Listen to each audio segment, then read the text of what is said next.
Assalamualaikum warahmatullahi wabarakatuh.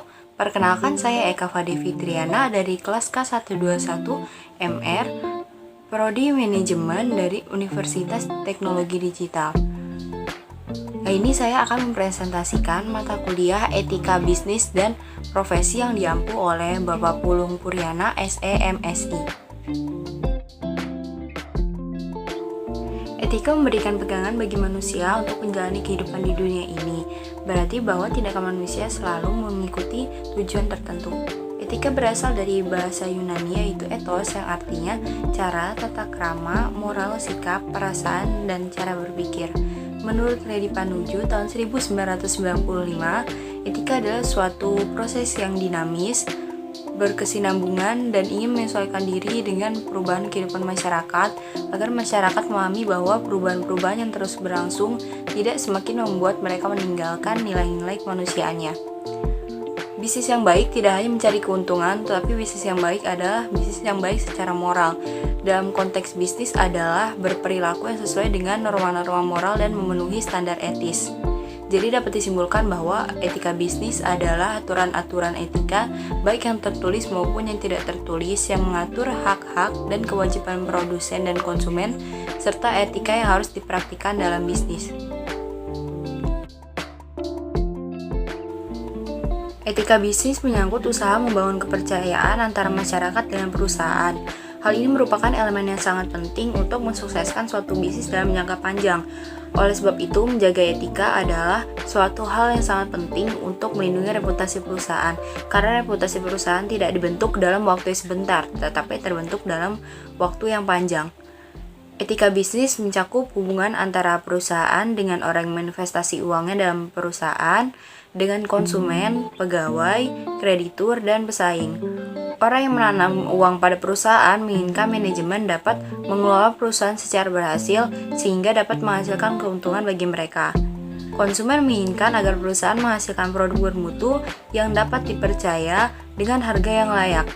Para karyawan menginginkan agar perusahaan mampu membayar balas jasa yang layak bagi kehidupan mereka, memberi kesempatan naik pangkat, ataupun promosi jabatan. Pihak kreditur mengharapkan semua hutang perusahaan dapat dibayar tepat pada waktunya dan membuat laporan keuangan yang aktual. Sedangkan pihak pesaing menginginkan persaingan yang sehat tanpa saling menghancurkan. Sonny Kerak mengemukakan prinsip-prinsip etika bisnis, yaitu yang pertama, prinsip otonomi. Prinsip otonomi adalah sikap dan kemampuan manusia untuk mengambil keputusan dan bertindak berdasarkan kesadarannya tentang apa yang dianggapnya baik untuk dilakukan. Yang kedua, prinsip kejujuran. Terdapat 3 lingkup kegiatan bisnis yang bisa ditunjukkan secara jelas bahwa bisnis tidak bisa bertahan lama dan berhasil jika tidak didasarkan atas kejujuran. Yang ketiga, prinsip keadilan.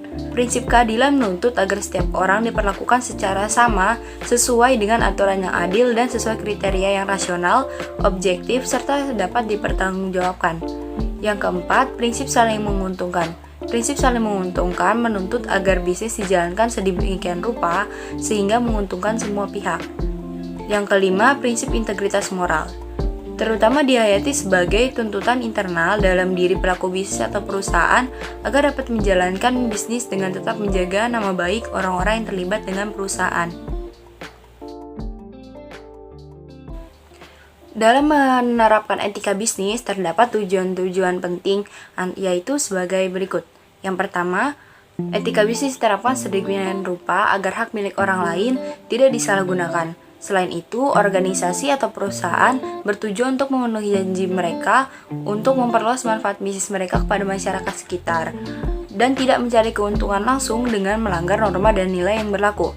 Yang kedua, etika bisnis membantu organisasi atau perusahaan menjalankan bisnisnya secara adil, terutama ketika berhadapan dengan karyawan dan pemangku kepentingan lainnya. Tujuan etika bisnis juga untuk membantu organisasi dan perusahaan berkomunikasi secara terbuka dan lebih baik di semua tingkatan. Melalui komunikasi yang baik, karyawan termotivasi untuk meningkatkan produktivitasnya dan siap mematuhi semua kebijakan internal yang berlaku. Yang ketiga, etika bisnis membantu organisasi atau perusahaan untuk mencapai tingkat kesadaran sosial yang tinggi, sehingga hal ini menjadi perhatian penting organisasi bisnis.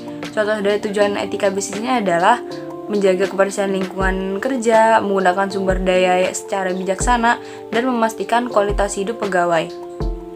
Yang keempat, etika bisnis juga bertujuan untuk mengelola hubungan kita dengan pemangku kepentingan seperti pemegang saham, pelanggan, pemasok, karyawan, dan lainnya.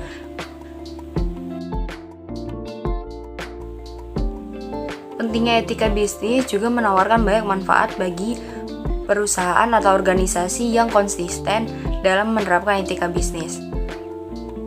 Manfaat yang pertama adalah kerjasama tim semakin kuat. Ketika semua anggota tim menerapkan etika bisnis dengan benar dan konsisten, mereka sadar akan tanggung jawabnya. Etika bisnis yang dipraktikkan secara konsisten akan menciptakan kerjasama tim yang lebih kuat. Yang kedua, meningkatnya produktivitas. Dengan meningkatnya kerjasama tim, setiap karyawan juga lebih termotivasi untuk meningkatkan produktivitasnya. Yang ketiga, citra perusahaan semakin dikenal baik di masyarakat.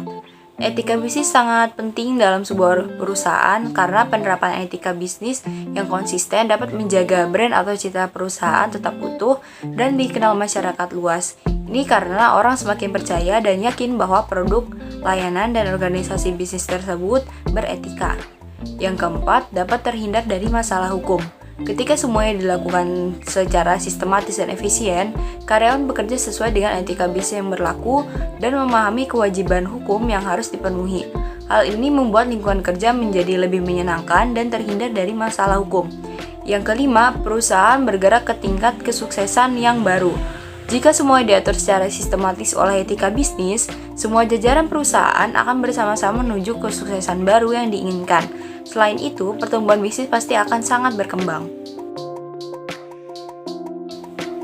Istilah profesi telah dimengerti oleh banyak orang sebagai suatu hal yang berkaitan dengan bidang yang sangat dipengaruhi oleh pendidikan dan keahlian. Tetapi dengan keahlian saja yang diperoleh dari pendidikan kejuruan juga belum cukup untuk disebut sebagai profesi. Perlu penguasaan teori sistematis yang mendasari praktik pelaksanaan dan hubungan antara penerapannya dalam praktik. Etika profesi adalah bagian dari etika sosial, yaitu filsafat atau pemikiran rasional tentang kewajiban dan tanggung jawab manusia sebagai anggota masyarakat, lebih khusus dalam profesi di mana manusia itu harus memberikan pertanggungjawaban atas apa yang manusia itu lakukan. Supaya etika profesi dapat ditegakkan dengan baik, maka umumnya hendaknya memiliki prinsip-prinsip dan disertai kode etik atau persyaratan-persyaratan yang harus dipatuhi oleh setiap orang yang terlibat dalam suatu organisasi untuk dijadikan pedoman bagi tercapainya suatu komitmen yang telah disepakati dalam memajukan suatu organisasi, terutama dalam memberikan pelayanan kepada masyarakat. Prinsip-prinsip etika profesi pada umumnya dapat berupa prinsip menjalankan profesinya secara bertanggung jawab, komitmen, jujur, dan hormat terhadap hak-hak yang orang lain. Sedangkan prinsip etika profesi yang luhur terdapat dua prinsip, yaitu mendahulukan kepentingan orang yang dibantu, apakah itu klien, pasien, dan mengabdi pada tuntutan luhur profesi. Prinsip yang pertama ada prinsip standar teknis, yaitu profesinya harus dilakukan sesuai keahlian. Prinsip yang kedua adalah prinsip kompetensi, yaitu melaksanakan pekerjaan sesuai jasa profesionalnya, kompetensi, dan ketekunan. Yang ketiga, prinsip tanggung jawab. Profesi melaksanakan tanggung jawabnya sebagai profesional. Yang keempat, prinsip kepentingan publik, yaitu menghormati kepentingan publik. Yang kelima, prinsip integritas, yaitu menjunjung tinggi nilai tanggung jawab profesional.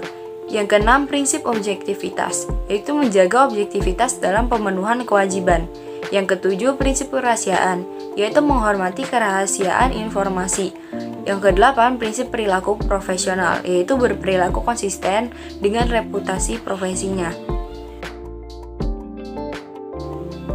Kode etik profesi adalah norma yang ditetapkan dan diterima oleh kelompok profesi yang mengarahkan atau memberi petunjuk kepada anggotanya bagaimana seharusnya berbuat dan sekaligus menjamin mutu moral profesi itu di mata masyarakat. Kode etik profesi adalah produk etika terapan karena dihasilkan berdasarkan penerapan pemikiran etis suatu profesi.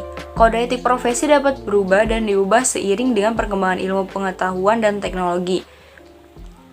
Kode etik profesi adalah hasil pengaturan diri profesi yang bersangkutan, dan ini perwujudan moral yang hakiki yang tidak dapat dipaksakan dari luar.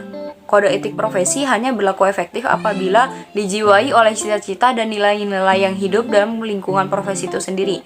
Kode etik profesi pada dasarnya adalah norma perilaku yang sudah dianggap benar dan tentunya lebih efektif apabila norma perilaku itu dirumuskan dengan baik sehingga memuaskan semua pihak. Dengan demikian, kode etik profesi adalah kriteria prinsip profesional yang telah ditetapkan yang harus diketahui oleh pasti semua anggota kelompok profesi. Hal ini berarti bahwa kode etik profesi yang menentukan standar kewajiban profesional para anggota kelompok profesi. Contoh pelanggaran etika profesi sekaligus kode etik profesi adalah dokter yang memasukkan surat keterangan sakit. Ini bisa dikenakan pasal 267 KUHP yang berbunyi, tabib yang sengaja memberikan surat keterangan palsu tentang adanya atau tidak adanya sesuatu penyakit, kelemahan, atau cacat dihukum penjara selama-lamanya 4 tahun. Seorang dokter yang memberikan keterangan palsu tidak hanya melanggar ketentuan KUHP, tetapi juga telah melanggar Kode Etik Kedokteran Indonesia, yaitu pasal 7 Kode Etik Kedokteran Indonesia yang menyatakan seorang dokter wajib hanya memberikan surat keterangan dan pendapat yang telah diperiksa sendiri kebenarannya. Nah, faktor yang dapat mengaruhi pelanggaran etika tersebut antara lain karena kebutuhan ekonomi individu, perilaku, dan kebiasaan individu, maupun belum terbentuknya kultur atau kesadaran dari para pengemban profesi untuk menjaga martabat luhur profesinya. Kesimpulannya adalah etika bisnis mempengaruhi tingkat kepercayaan atau trust dari masing-masing elemen dalam lingkungan bisnis. Pemasok, perusahaan, dan konsumen adalah elemen yang saling mempengaruhi. Masing-masing elemen tersebut harus menjaga etika sehingga kepercayaan yang menjadi prinsip kerja dapat terjaga dengan baik. Etika berbisnis ini bisa dilakukan dalam segala aspek, saling menjaga kepercayaan dan dalam kerjasama akan berpengaruh besar terhadap reputasi perusahaan tersebut baik dalam lingkup mikro maupun makro. Tentunya ini tidak akan memberikan keuntungan segera mungkin, namun ini adalah wujud investasi jangka panjang bagi seluruh elemen dalam lingkaran bisnis. Oleh karena itu, etika dalam berbisnis sangatlah penting. Etika profesi tidak dapat ditegakkan dengan baik jika profesi tidak memahami atau melaksanakan prinsip-prinsipnya dan kode etik atau persyaratan yang harus dipatuhi. Kode etik ini harus dipatuhi oleh setiap orang yang terlibat dalam suatu organisasi untuk dapat dijadikan pedoman bagi tercapainya suatu komitmen yang telah disepakati dalam memajukan suatu organisasi, terutama dalam memberikan pelayanan kepada masyarakat. Sekian yang dapat saya sampaikan, kurang lebihnya mohon maaf, dan terima kasih kepada Bapak Pulung Puryana SEMSI selaku dosen pengampu mata kuliah Etika Bisnis dan Profesi. Wassalamualaikum warahmatullahi wabarakatuh.